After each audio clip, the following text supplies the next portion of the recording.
దేశంలోనే టాప్ కంపెనీకి సీఈఓ అయ్యాడు. ఎందుకు పనికిరాని దద్దమ్మేవాడు ఏ సెక్యూరిటీ గార్డ్ అయి ఉంటుంది. దేశంలోనే టాప్ డిజిటల్ ఎంటర్టైన్మెంట్ కంపెనీ అయిన స్వప్నలోక్ ఆ సీఈఓను కలిసి టైఅప్ అవ్వాలని ఎంతో మంది ప్రముఖులు స్వప్నలోక్ మీడియా హెడ్ క్వార్టర్స్ కు చేరుకుంటారు. ఓ డొక్కు స్కూటర్ వేసుకుని పెద్ద ఆడంబరం లేకుండా ఫార్మల్ డ్రెస్ ధరించిన 30 ఏళ్ల యువకుడు అక్కడికొస్తాడు.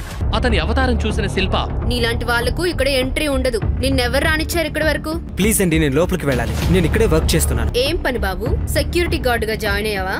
అయినా వాళ్ళు ఆఫీస్ బయటే ఉండాలి, లోపలికి పిలిచినప్పుడే రావాలి. ముందు నువ్వు అడ్డులే.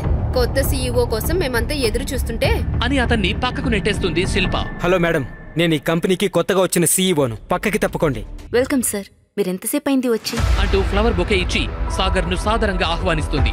ఇడియట్, ఎవరిని ఆపేవో అర్థమవుతుందా? ఈయనే సాగర్ అగ్నిహోత్రి, మన కంపెనీకి వచ్చిన కొత్త సీఈఓ. మరి సాగరే కొత్త సీఈఓ అని అఖిల కనిపెడుతుందా? తను సీఈఓ అనే విషయాన్ని అఖిలకు సాగర్ ఎందుకు చెప్పట్లేదు? ఇంట్లో అంట్లు తోముకునే సాగర్ ఒక్కసారిగా సీఈఓ ఎలా అయ్యాడు?